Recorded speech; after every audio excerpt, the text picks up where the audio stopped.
ce geste de toi viendra mon secours. Viens semer dans mon âme le grain de l'amour. Je traverse un désert et je meurs de soif.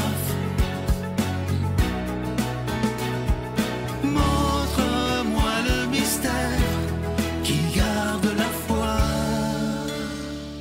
Bonjour, bienvenue à votre émission La Victoire de l'amour en ce samedi 22 février 2025. J'espère que vous allez bien chez vous. On rejoint pour sa chronique l'abbé Stéphane Roy et ce sera l'abbé Donald Thompson qui va nous faire l'homélie du jour.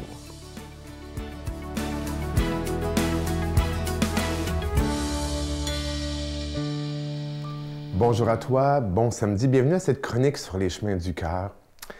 L'autre jour, on m'a invité à participer à un partage avec d'ex-prisonniers et l'organisatrice de la rencontre nous a proposé un texte que je ne connaissais pas, mais tellement profond. Un texte de Félix Leclerc, un texte qui s'appelle « La soupe au bonheur ». Et Félix y raconte que, jeunes réunis à la table, au souper, en entour du gros bol de soupe fumant, à un moment donné, et du pain chaud, c'est appétissant, là. Sa mère a dit à toute sa tralée, et son mari, arrêtez un instant. Et regardez-vous, regardez ce qu'on a, ça nous fait penser au bonheur. Puis, bon, bien évidemment, il continue. Mais à la toute fin, il y a cette affaire qui est dit. Eh bien, son père, le mari, donc, de la dame, lui pose cette question. Pourquoi est-ce que tu nous y fais penser à ce bonheur? Et la dame de répondre, pour qu'il reste avec nous le plus longtemps possible. Et j'ai tellement aimé ça. J'ai tellement aimé que pense-y, et c'est comme ça qu'il va rester. Bien évidemment, moi, j'en fais un lien avec Dieu. Pense à Dieu, puis il va être dans ta vie. C'est un peu comme le bonheur. Bien évidemment, derrière ça, il y a aussi le fait que regarde qu'est-ce que tu as, regarde qu'est-ce qui fait ton bonheur. Tu sais? Des choses simples. Là-dedans, il y a le coude à coude familial où tout le monde alentour de la table sont réunis. Pensez au bonheur, pensez à Dieu pour qu'il reste avec nous le plus longtemps possible. Honnêtement, dans une société sécularisée où le spirituel essaye de percer, mais où on essaie d'autres essaient de le tasser, d'en rester qu'à une vision très matérialiste de la vie, hein? Bien, on a, nous, la mission de se rappeler. Et je dirais même de faire mémoire, en tout cas pour les chrétiens, hein, de faire mémoire. Je ne sais pas si, quand je dis faire mémoire, ça devient tout de suite à la tête. Jésus, à la Sainte, va dire « Vous ferez cela en mémoire de moi ». Et si ce n'était pas aussi une manière de dire bien, le rite de l'Eucharistie, ces sacrements que l'on célèbre et qui nous mettent justement dans un contexte où on se rappelle, on fait mémoire, et justement là pour nourrir cette présence, ce souvenir qui fait que le bonheur est là. Il reste le plus longtemps possible avec nous. Il y avait un autre proverbe qui n'est pas du tout de Félix, mais qui disait « loin des yeux » et puis « loin du cœur ». Bien, c'était un peu la même affaire. C'est un peu la même affaire. C'est-à-dire se rappeler, voir, se permettre des rencontres où on voit, on goûte, on expérimente. C'est tous des conditions nécessaires à cette présence de Dieu et pour Félix, au bonheur que l'on veut tant. Alors, je te souhaite de te rappeler de Dieu et de penser à ton bonheur. Bonne semaine. Notre Père qui es aux cieux, que ton nom soit sanctifié, que ton règne vienne, que ta volonté soit faite sur la terre comme au ciel. Donne-nous aujourd'hui notre pain de ce jour. Pardonne-nous nos offenses, comme nous pardonnons aussi à ceux qui nous ont offensés. Et ne nous laisse pas entrer en tentation, mais délivre-nous du mal, car c'est à toi qu'appartiennent le règne, la puissance et la gloire pour les siècles des siècles. Amen. La Victoire de l'amour vous invite à célébrer 30 ans d'amour au Centre Vidéotron de Québec, le 24 mai 2025, de 13h à 17h. Avec Mélissa Bédard, Patrick Normand, Nathalie Laure, Guylaine Tanguay et la présence exceptionnelle de Michel Thor. Témoignages et conférences avec Sœur Angèle, Dominique Bertrand, David Bernard, Christine Michaud, Martin Larocque, Claire Jacques, Victor et l'équipe de la Victoire de l'amour. Billets en vente maintenant sur lavictoiredelamour.org. Encore une fois, je suis très heureux de vous présenter ce magnifique cadeau du mois de février. Il s'agit du cœur de l'espoir qui est en pierre d'agate verte. Ça vient avec la chaîne qui est en acier inoxydable. Vous vous souvenez du cœur bleu il y a quelques années? Vous étiez tellement content. Alors, c'est la même chose. La pierre, elle est verte. Ce n'est pas peint. Il n'y a pas de peinture là-dessus du tout. C'est vraiment la pierre d'agate qui est verte. Et on dit que la couleur verte, c'est la couleur de l'espoir. Il y a aussi cette magnifique carte de Marie qui est en acier inoxydable. Regardez comment elle est belle. Elle est absolument magnifique. Ça se donne tellement bien en cadeau. Et évidemment, je veux vous remercier je vous rappelle aussi que cette carte, elle est déjà bénie, mais je veux aussi prendre le temps aujourd'hui de vous remercier de tout ce que vous faites et ce que vous ferez pour la Victoire de l'amour. Vous savez que ça fait maintenant 30 ans que cette émission existe, j'en reviens pas d'ailleurs quand j'y pense, mais ça, c'est grâce à chacun et à chacune d'entre vous. Dites-vous qu'il n'y a jamais de petits dons. Et moi, je veux vous dire merci de tout mon cœur d'investir dans votre foi, dans notre foi, parce qu'on en a besoin. Regardez simplement l'état actuel du monde.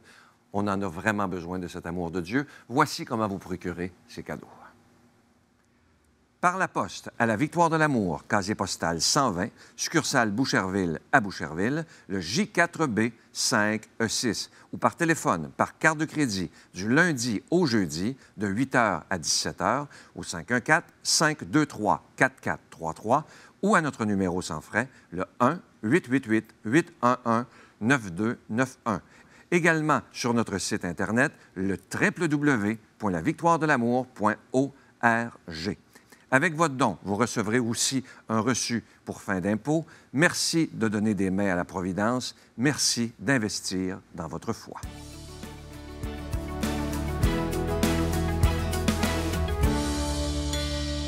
Mon Dieu, donnez-moi la sérénité d'accepter les choses que je ne peux changer, le courage de changer les choses que je peux, et la sagesse d'en connaître la différence.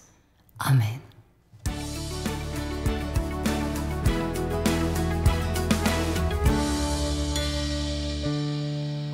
Bon matin, samedi 22 février.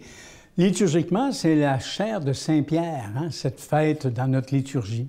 Et la question de Jésus dans Matthieu 16, versets 13 à 20, que je vais commenter, l'Évangile du jour, « Qui suis-je pour vous? Qui est Jésus? » Si la réponse était évidente, là, notre foi serait certainement plus solide.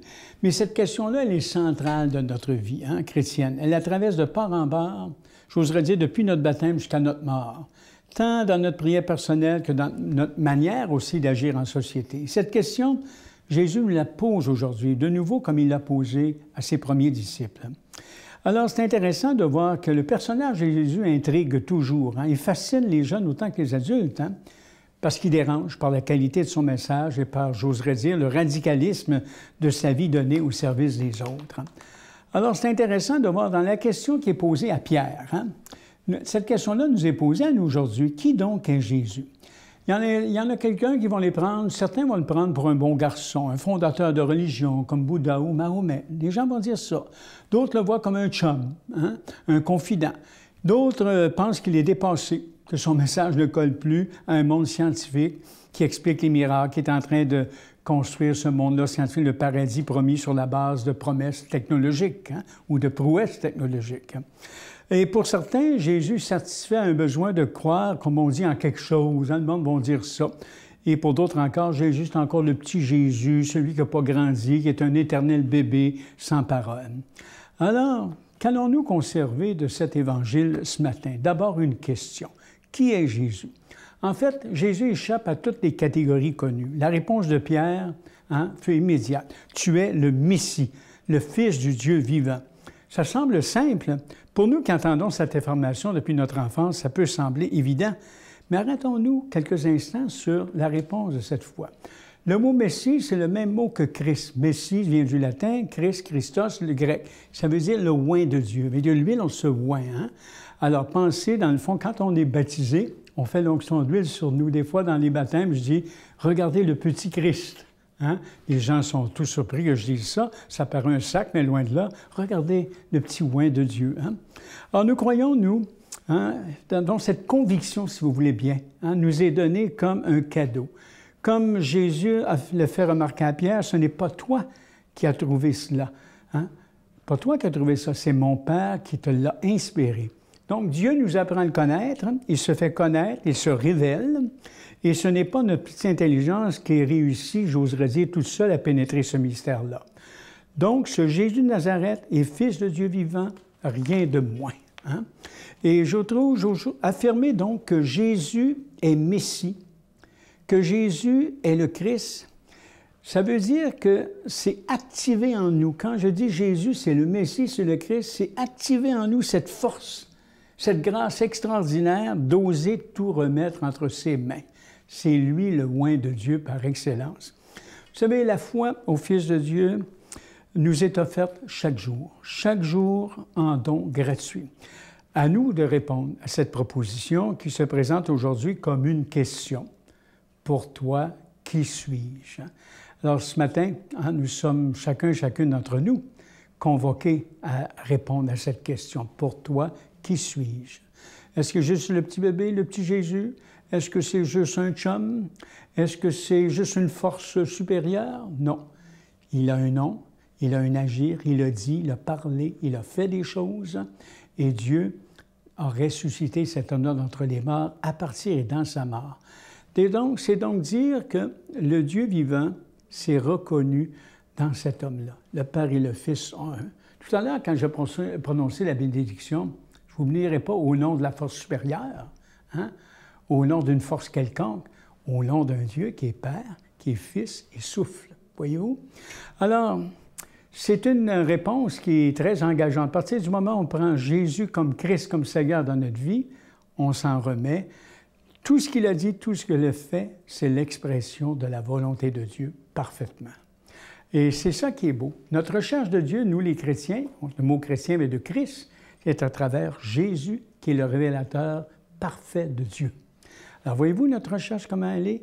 On dit souvent d'ailleurs à la fin des messes, hein, parle-lui avec lui en lui. Alors je demande au Dieu de la vie qu'il vous bénisse justement au nom du Père et du Fils et de l'Esprit. Amen. Bonne journée, bon samedi. Je vous salue Marie, pleine de grâce. Le Seigneur est avec vous. Vous êtes bénie entre toutes les femmes, et Jésus, le fruit de vos entrailles, est béni. Sainte Marie, Mère de Dieu, priez pour nous pécheurs, maintenant et à l'heure de notre mort. Amen.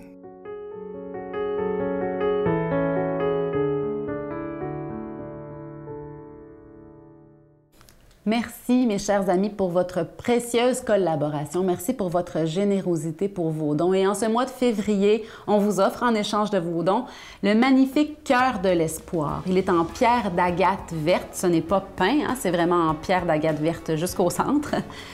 Ça nous permet de continuer la mission, d'annoncer la bonne nouvelle de l'amour de Dieu à la télévision et sur Internet. Merci. On continue de vous offrir également les 2 cartes en acier inoxydable, la carte de Jésus et celle de Marie. Elle s'adresse à nous, elle nous dit « Mon enfant, je suis toujours près de toi et je t'aime ». Bonne journée.